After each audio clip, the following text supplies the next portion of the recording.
I just found out your patient isn't taking these FDA-approved gummy vitamins. He came in here once for advice, and I have no idea what he does outside this hospital. The FDA just confiscated 20,000 Mexican gummies from his apartment.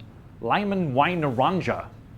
And they say he's distributing them to his friends through buyers clubs. Actually, I've been reading a lot about buyers clubs. They've been having some success eliminating symptoms with some of these new drugs. Yeah, but I don't care about how they feel. I care about the regulatory system. I care about special interests like the Spurt Corporation. They wrote the legislation, they played by the rules, and they manufactured these worthless, potentially harmful gummies. Now grab some gummies and let's get to work. Sir. Well, they're pretty good. They taste like they're approved.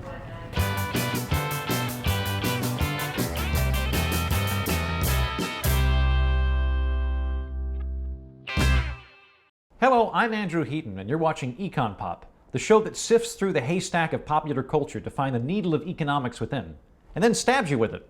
Today we're talking about the Oscar-winning film Dallas Buyers Club. Meds and the treatments are free, but membership is $400 a month. All right, you're gonna have to sign a waiver.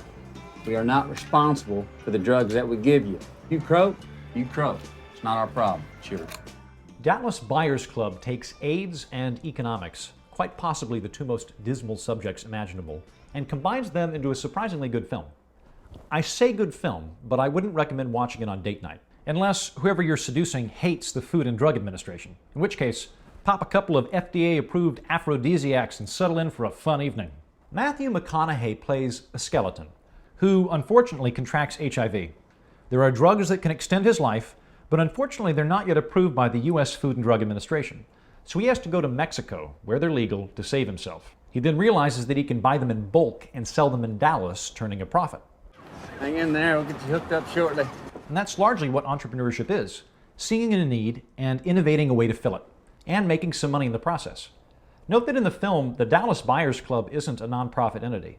Matthew McConaughey's character is making money, but by doing so, he's simultaneously providing life-saving drugs to other HIV patients. His financial gain is, nonetheless, a social benefit. You treating these people? Oh, they're treating themselves. With what? Vitamins, peptide T, DDC, anything but that poison you're hawking. All too often, people think that making money is at odds with helping people. That's not the case. Think about Steve Jobs, who made billions developing mobile phones smaller than a brick. Or the Sports Illustrated zero-G bikini photo shoot of Kate Upton. That was a for-profit venture, but my life certainly improved for it. That said, there's a nice moment in the movie where an older gay couple gives McConaughey a house, not to get rich themselves, but to help what he's doing. No, don't try and con me. The house is free. We want to help. Well, that's good news. Unlike McConaughey, they're engaging in private charity, voluntarily giving money to help others. Entrepreneurship and charity go hand in hand. A free society isn't sheer, unbridled Darwinian greed. It's also people voluntarily helping people.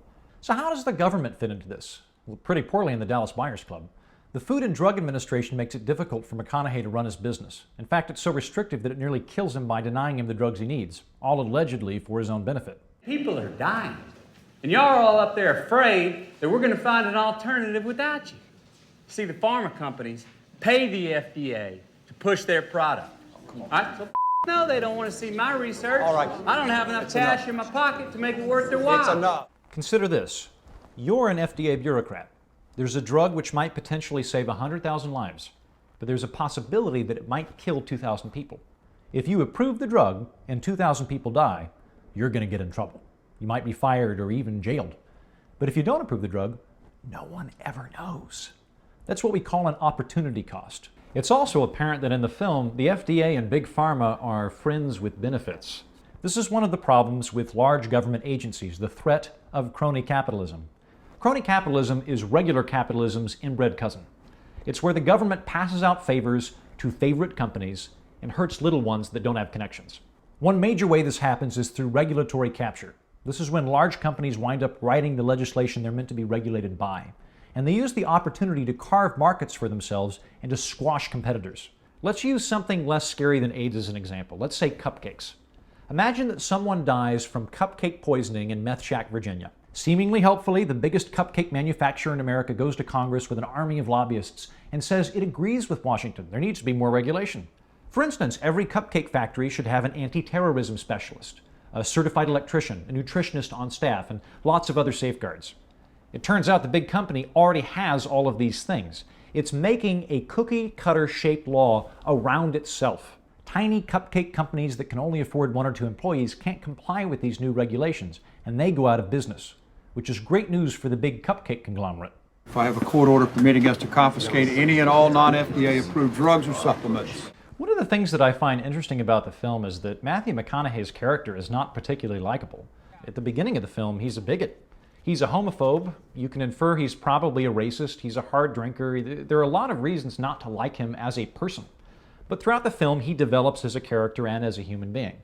By the end of the film, he's very close to many gay people that he would have detested at the beginning of the film. And a lot of that came through the interaction that he had with them through trade. Commerce brings unlike people together all the time. And this doesn't just happen on a one-to-one level. This happens on a macro level as well. Entire nations trade with one another and are thus less likely to go to war with one another. It's no longer in their economic self-interest, but beyond that, the people in them get to know each other, and thus they're humanizing one another. This even happens on a personal level in my case. For instance, I used to hate the Welsh, and they know why.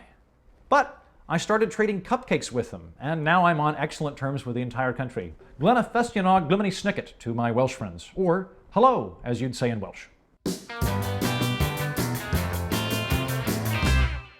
And now it's time for everyone's favorite part of the show, Subjective Value, where we invite famous economists to give us their 2 cents. It's a pun. Today we have George Stigler.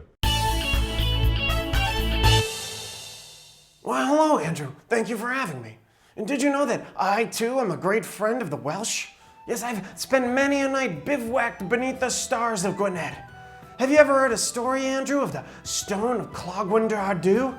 It said that if 2 people spend a night beneath the stone, one will become a great poet, while the other will become insane.